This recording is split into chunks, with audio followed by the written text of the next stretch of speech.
As Lexi said, I'm going to be speaking. So, tonight I'm going to be sharing my testimony. Oh well, I'll worry about it later. So tonight I'm going to be sharing my testimony. And I've always wanted to share my testimony at a without ceasing or Vespers, but have always been afraid to because I thought that I knew that my testimony was different than most, but lately God has called me to do so. So for those of you that already know me, you probably have heard me mention a camp called Spring Hill Camp. Well, I worked there this past summer, and while I worked at Spring Hill, I had the opportunity to share my testimony. And with campers, and while I didn't think that my story mattered, one of the children came up to me and said that he had a similar story. And it was because of his compassion throughout that week at camp that encouraged me to continue to share my story. And that is one of the reasons why I am here today. So like any average child, I grew up in your typical dysfunctional family. It was me, my mom, my sister Clarissa, and my dad. I was born in Virginia Beach, Virginia, where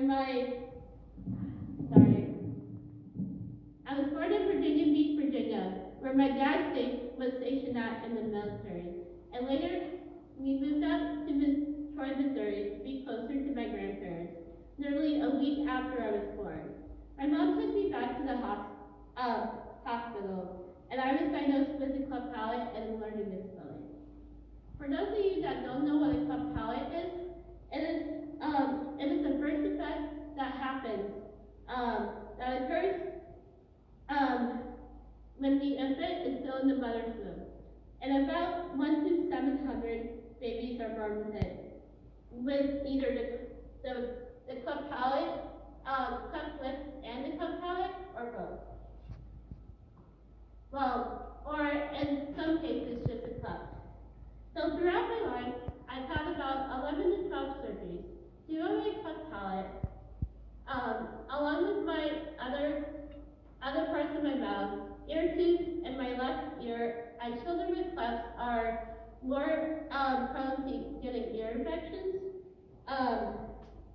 than others. And my pinky, due to basketball, because I'm not a very good basketball player, let's just face it. So having a cleft palate meant that I had a huge opening that occurred on the roof of my mouth and led to my nose. This opening didn't fuse together well, and meant that I would have to have surgery to repair it. As a child with a cleft palate, there are also many challenges that I faced, such as learning because I was 2 years behind my grade developmentally, speech, and reading. Growing up in elementary school wasn't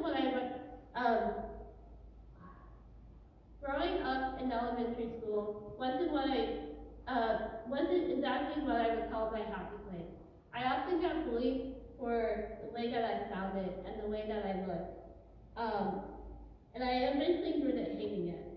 I often struggled with my self-image and with trying to fit in at school, and often felt like I didn't have any friends.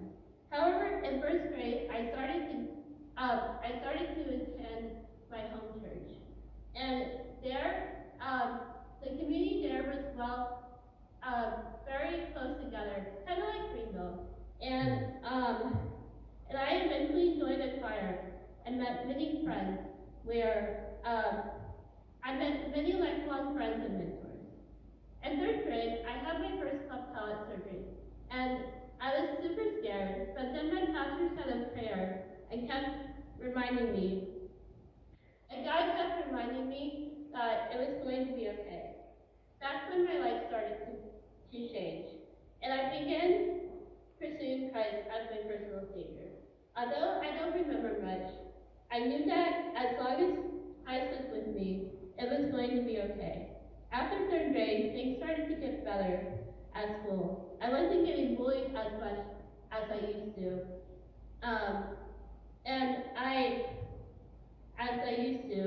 And through organizations like FFA and church opportunities like missionary work, making new friends was no longer as much of a challenge for me. However, in third grade and seventh grade, I started to struggle in school again, and this time through my academic ability. Being in both special education classes and regular classes at the same time was difficult for me because whenever I was in one and then not the other, I often missed things that I needed to learn in order for me to pass. And it was because of my teachers and my family that I got through those tough, difficult times. Okay.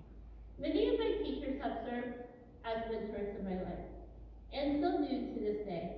And I don't know where I'd be if it wasn't for them and my family, of course. Through my learning disability, I often struggled a lot with not feeling like I was enough.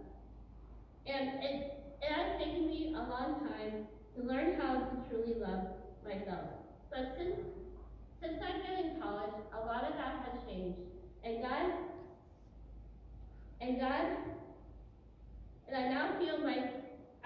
I now see myself as His work of art.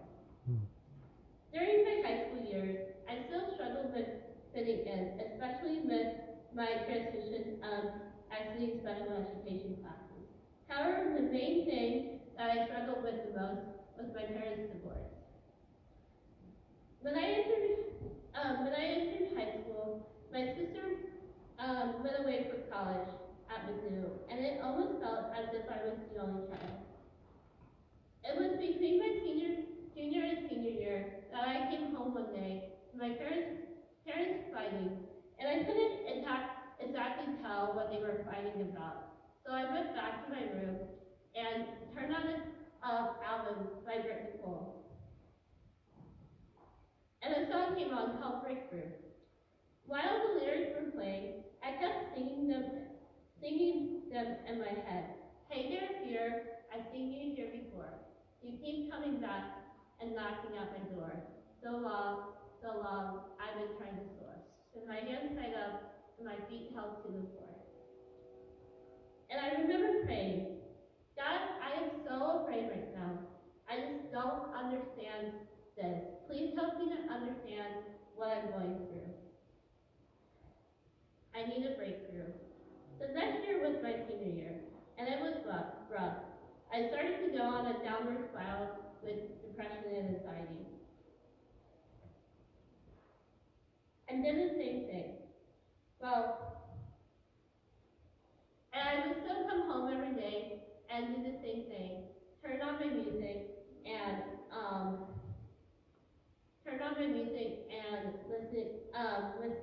sing the lyrics in my head. Though I realized that this didn't always work for me, so I started writing devotionals for people that needed them. And while I was writing devotionals, I opened up my Bible and started looking through passages. And this was something that stuck. When I graduated high school, it was hard for me to move on and forgive my parents. But one day after church, I talked to my youth pastor about the things that I was going through, and we prayed for hours at my church. In fact, he even gave me his number, so I can still call him whenever I needed him the most. And to this day, we always kept in contact. And so having him as a mentor and a pastor has helped me see through the pain and the suffering. I would highly encourage you that if you don't already have a mentor right now, pray about it and seek God for a mentor. After high school, I went on to community college because I realized that I wasn't fully prepared for life at university yet, and I was eventually okay with that because at the end, it started to work out. After a year or so,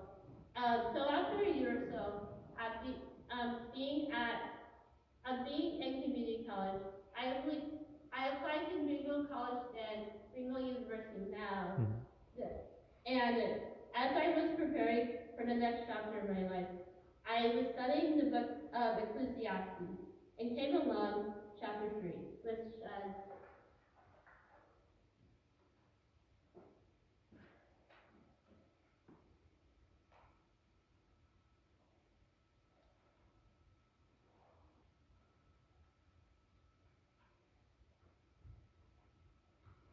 lost my place. Sorry. But it was a verse about a time and season and how everything under heaven, because of everything under heaven, there's a time to die and a time to pluck up seed and a time to heal and a time to love and a time for hate. So, Okay. so through all the struggles in my life, I realized that there is literally nothing that I can't handle without God by my side. And that is okay. And it is okay to be different. Because when you're different, it makes you stand out more.